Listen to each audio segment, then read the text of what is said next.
आमदार होणं किंवा खासदार होणं खरं तर आपल्या कर्तृत्वावर आणि राजकीय महत्त्वाकांक्षेवर अवलंबून असतं। कुणाला जिल्हा परिषद सदस्य होता येतं, कुणाला सरपंच होता येतं, कुणाला आमदार होता येतं, कुणाला खासदार होता येतं, कोणी मंत्रीही होतो आणि कोणी पंतप्रधानही होतो। ज्याच्या त्याच्या प्रारब्धामध्ये राजकीय स्टार ज्याला आपण म्हणतो, ज्यांचे प्रबळ असतील त्या व्यक्तीला ती पदं मिळत असतात, त्या व्यक्तीला ती पदं मिळत असतात। यामध्ये कर्तृत्व हा भाग अतिशय महत्त्वाचा असतो। कधी कधी सहानुभूतीच्या लाटेवर देखील अनेक जण निवडून येतात आणि त्यांना खुर्च्या देखील मिळतात, परंतु कर्तृत्व आणि सहानुभूती यामध्ये फार मोठी तफावत आहे। कर्तृत्व हे माणसाला कधीही स्वस्थ बसू देत नाही आणि ज्याला आपण भावनेची लाट म्हणतो, ही लाट ओसरली की ती व्यक्ती देखील कर्तृत्व आपलं सिद्ध करू शकत नाही। असाच प्रकार देगलूर विधानसभा मतदारसंघामध्ये सध्या घडला आहे। यावर आपण प्रकाश टाकणार आहोत। मी डॉक्टर दिलीप शिंदे, क्रॉसलाईनमध्ये आपलं स्वागत। ऐका तुम्ही तसं नाही, साहेबाला मी बोललेले आहे, मी तुमच्या मागे 8 महिने झाले लागलो, तुम्ही एक कॉल केला नाही। भारती साहेबाला सुद्धा बोलल्या नाही तुम्ही, स्वतः डिपू चढिलो, मी बेळकोनच्या एक ड्रायव्हरला घेऊन स्वतः डिपू चढिलो, तर आता बी एक फेज नाही त्याच्यामध्ये। तुम्ही एक कॉल करून बोलून आल्या, तुमच्यासाठी आम्ही रात ना दिवस मेहनत घेतल्या। देगलूर बिलोली विधानसभा मतदारसंघ नांदेडपासून साधारणतः 80 किलोमीटरवर देगलूर हे गाव येतं आणि कर्नाटक आंध्र प्रदेश या दोन राज्याची बाउंड्री सीमा ह्या देगलूर मतदारसंघाला चिटकून आहे। म्हणून सांस्कृतिकदृष्ट्या ह्या दोन्ही राज्यांचा प्रभाव या मतदारसंघावर पडलेला आपल्याला दिसून येतो। या मतदारसंघातली लोक अशी आहेत की ती भावनिकदृष्ट्या आपल्याला पाहायला मिळतात, कारण या मतदारसंघातली लोक जीव ओवाळून टाकतात। 2019ला रावसाहेब अंतापूरकर हे काँग्रेसकडून निवडून आले होते, त्यापूर्वी देखील ते काँग्रेसकडून निवडून आले। दरम्यानच्या काळामध्ये शिवसेनेचे सुभाष साबणे यांनी त्यांचा पराभव केला होता। 5 वर्षे त्यांना वाट पाहावी लागली आणि पुन्हा एकदा ते विधानसभेमध्ये निवडून गेले। रावसाहेब अंतापूरकर खरं तर व्यवसायानं इलेक्ट्रिकल इंजिनियर, खासदार भास्करराव पाटील खदगावकर यांचे ते समर्थक आणि त्यांच्या मर्जीतले। खदगावकर यांनी त्यांना मुंबईवरून देगलूर विधानसभा मतदारसंघात थेट आणून सोडलं होतं, कारण हा मतदारसंघ आरक्षित झाला होता। मुखेड मतदारसंघावरचं आरक्षण उठल्यानंतर देगलूर मतदारसंघ आरक्षित झाला आणि अंतापूरकर हे तेव्हा काँग्रेसकडून निवडून आले। सुभाष साबणे यांचा पराभव झाला होता, परत सुभाष साबणे निवडून आले आणि परत पुन्हा एकदा नंतर अंतापूरकर यांनी सुभाष साबणे यांचा पराभव केला। पण दुर्दैव असं की अंतापूरकर यांचा 2021मध्ये कोरोनाने मृत्यू झाला आणि मग अंतापूरकर यांच्या नंतर आमदार कोण अशी चर्चा सुरू झाली।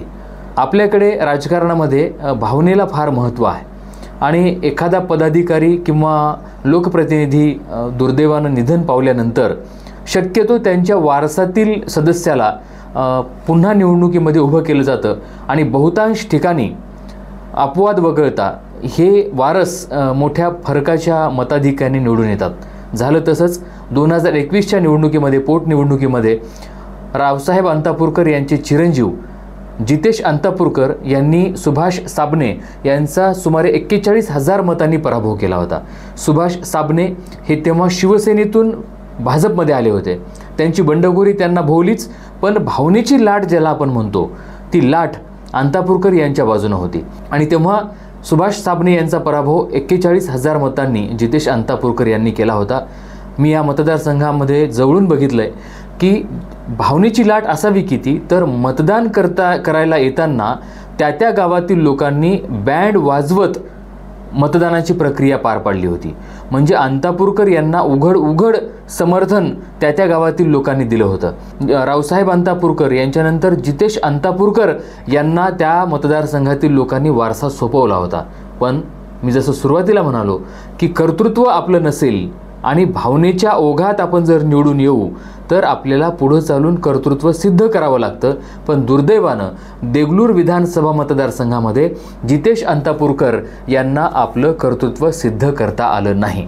काँग्रेसचे आणि विशेषतः भास्करराव खदगावकर यांचा राजेंद्रनगरचा वाडा सोडल्यानंतर अंतापूरकर कुटुंब हे शिवाजीनगरच्या वाड्यावर आश्रयाला आलं. म्हणजे अशोकराव चव्हाण यांच्या मार्गदर्शनामध्ये अंतापूरकर कुटुंबाची वाटचाल सुरू झाली होती. जितेश अंतापूरकर हे देखील पोटनिवडणुकीमध्ये अशोकराव चव्हाण, त्याच्यानंतर अमरनाथ राजूरकर यांनी जे परिश्रम घेतले, यांनी जी मेहनत घेतली, त्या मेहनतीच्या बळावरच जितेश अंतापूरकर हे निवडून आले होते. हे विसरून आपल्याला चालता येणार नाही.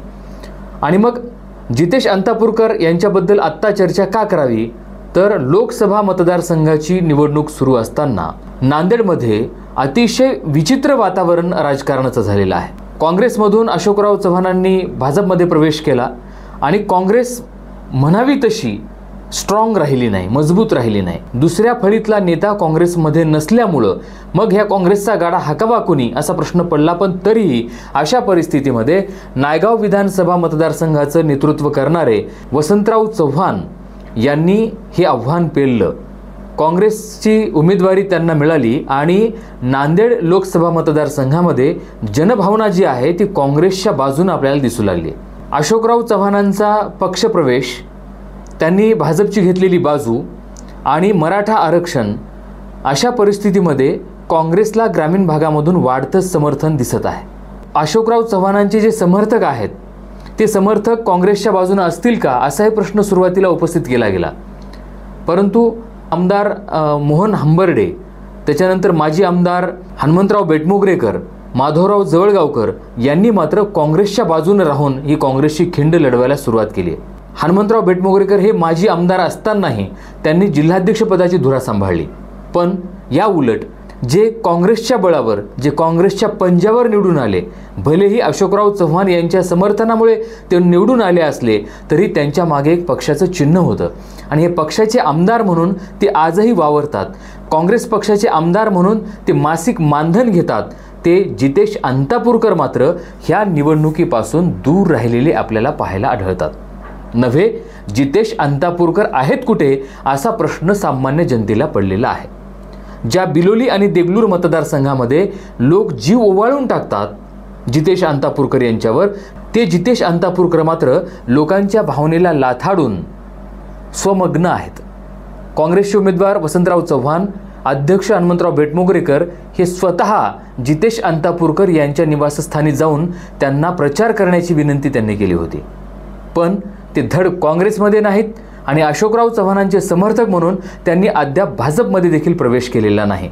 म्हणजे तळ्यात आणि मळ्यात अशी परिस्थिती जितेश अंतापूरकर यांनी स्वतःची केलेली आहे. जनभावना ही आंधळी नसते, लोक मतदार आंधळे नसतात, ते बोलत नाहीत, परंतु त्यांची भावना ही समुद्रातल्या लाटेप्रमाणे असते. ही लाट कधी येईल आणि कोणाला घेऊन जाईल याचा पत्ता आपल्याला लागत नाही.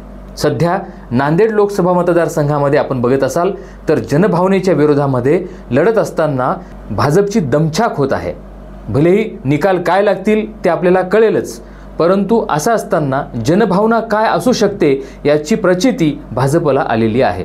म्हणून जितेश अंतापूरकर हे आज लोकांपासून पळ काढत असले, स्वतःचा बचाव जरी करत असले तरी येणाऱ्या काळामध्ये जितेश अंतापूरकर यांच्यासाठी राजकीय वाटचाल अतिशय अवघड ठरणार आहे. म्हणून सध्या जितेश अंतापूरकर हरवलेत की काय, जितेश अंतापूरकर यांना शोधा अशी मानसिकता, अशी चर्चा सर्वसामान्य मतदारांमधून, नागरिकांमधून आपल्याला ऐकायला मिळत आहे. देगलूर बिलोली विधानसभा मतदारसंघ मी जसं सुरुवातीला म्हणालो तसा हा भावनिक आहे आणि ही भावनेची लाट कोणाच्या बाजूने, कोणाच्या विरोधात जाईल हे भविष्यामध्ये आपल्याला पाहायचं आहे. परंतु जितेश अंतापूरकर यांना जर स्वतःचं राजकीय भवितव्य टिकवायचं असेल, घडवायचं असेल, लोकांच्या मनात कायम राहायचं असेल तर त्यांनी आज एक निश्चित भूमिका घेणं गरजेचं आहे. अगदी काही दिवसांवर मतदानाची प्रक्रिया येऊन ठेपलेली आहे आणि हा शेवटचा टप्पा अतिशय महत्त्वाचा आहे. आणि ह्या काळात जर जितेश अंतापूरकर यांनी आपली भूमिका स्पष्ट केली नाही तर त्यांच्यासाठी राजकीय वाटचाल, राजकीय भवितव्य अतिशय अवघड असणार आहे. पुन्हा भेटूयात एका नवीन विषयासह. तोपर्यंत नमस्कार.